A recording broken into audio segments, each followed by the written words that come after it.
5 जून 2023 को हैदराबाद के police station में एक पुजारी अपनी भांजी की गुमशुदगी की रिपोर्ट दर्ज करवाने आता है। वह अपना नाम अय्यागिरी साई कृष्णा बताता है, जो कि 36 साल का था। अय्यागिरी ने पुलिस को बताया कि 2 दिन पहले 3 जून की रात को शमशाबाद में मैंने अपनी 30 साल की भांजी कुरुंगति अप्सरा को अपनी कार से ड्रॉप किया था। वो अपने दोस्तों से मिलने के लिए भद्राचलम गई थी और मैं उसको वहाँ पे ड्रॉप करके वापस अपने घर पे आ गया। लेकिन जब मैंने कुछ देर बाद में उसके फ़ोन पर कॉल किया तो उसका फ़ोन स्विच ऑफ आ रहा था और उसके बाद में जब मैंने उसके दोस्तों से पूछताछ करी फिर भी मुझे उसकी कोई भी जानकारी नहीं मिली। पुलिस ने जब ये सब कुछ सुना तो उन्होंने तुरंत उसकी रिपोर्ट दर्ज करी और अपनी इन्वेस्टिगेशन शुरू कर दी। आखिर अप्सरा अचानक से ऐसे कहाँ गायब हो गई? इस वीडियो के एंड तक आपके सामने ऐसे सच आएंगे जिनको सुनकर शायद आप सभी ये बोलोगे कि जो भी अप्सरा के साथ में हुआ वह उसके कर्मा का ही नतीजा था। So today we talk about Hyderabad Kurungati Apsara case. Ayyagiri के अनुसार अप्सरा लास्ट बार उसी के साथ घर से निकली थी। ये बात कंफर्म करने के लिए पुलिस ने अप्सरा की मां से पूछताछ करी। तब अप्सरा की मां ने बताया कि अय्यागिरी ही उसको घर से लेकर गया था। ये बात कंफर्म होने के बाद में पुलिस अप्सरा के घर से लेकर अय्यागिरी के द्वारा बताई गई ड्रॉप लोकेशन के बीच के सारे सीसीटीवी को खंगालना शुरू करती है। पिकअप और ड्रॉप लोकेशन के बीच की दूरी लगभग 21 किलोमीटर थी। पुलिस ने सारे सीसीटीवी को जब अच्छे से देखा तब अप्सरा अपने घर से अपने मामा अय्यागिरी के साथ कार में जाती हुई दिखाई दी। उसके बाद में पुलिस ने अय्यागिरी के अनुसार बताई गई ड्रॉप लोकेशन का भी सीसीटीवी चेक करा। वहाँ के आसपास के सभी सीसीटीवी चेक कर लिए, लेकिन किसी भी सीसीटीवी में अय्यागिरी अपनी भांजी को ड्रॉप करता नजर नहीं आया। पूरी कोशिश के बाद में भी पुलिस को ड्रॉप लोकेशन का पता नहीं चल पाता। तब पुलिस को अय्यागिरी पे शक होता है। पुलिस ने अय्यागिरी से फिर से पूछताछ शुरू करी। तब पुलिस ने पूछा कि तुमने जो ड्रॉप लोकेशन बताई थी वहाँ के सीसीटीवी में किसी में भी ये चीज कैप्चर कैसे नहीं हुई कि तुमने उसको वहाँ पे ड्रॉप किया। ये सब सुनकर अय्यागिरी घबरा जाता है और वो ड्रॉप लोकेशन दूसरी बताने लगता है। अब अय्यागिरी अपने बयान बदलने लगा था। इस वजह से पुलिस को उस पर शक और ज्यादा बढ़ गया था। उसके बाद में पुलिस ने अय्यागिरी से स्ट्रिक्टली पूछताछ करी और सच निकलवाने के लिए जो तरीका अपनाना चाहिए था पुलिस ने वही किया। और उसके बाद में जो सच सामने आया ना, उसे सुनकर आप सभी लोग हैरान हो जाओगे।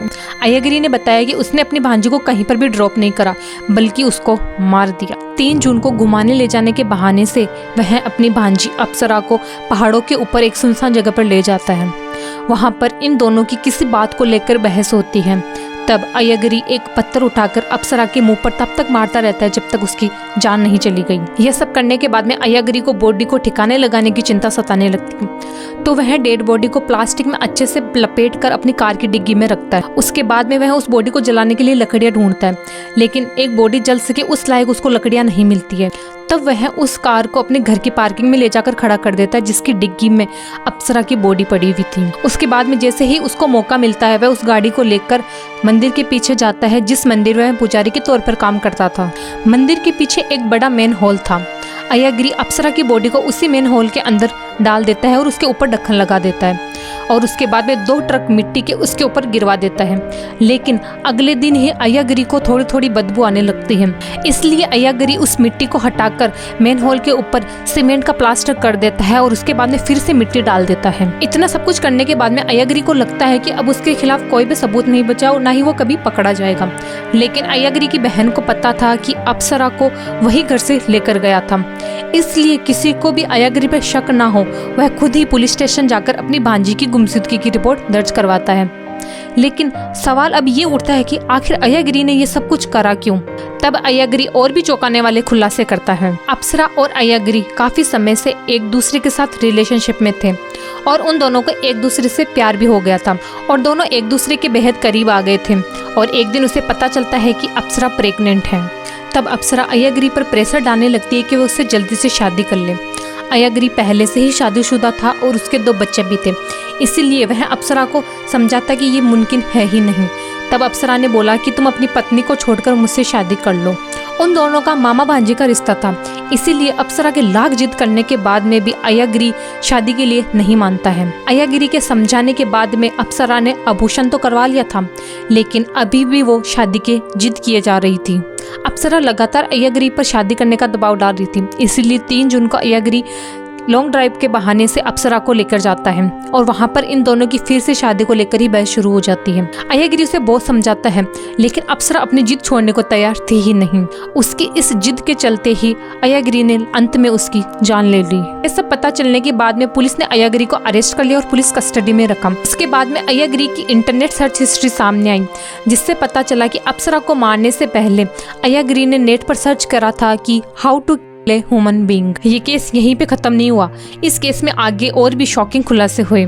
एक मामा भांजी के अवैध रिश्ते और हत्या की खबरें चारों तरफ फैलने लगी थी।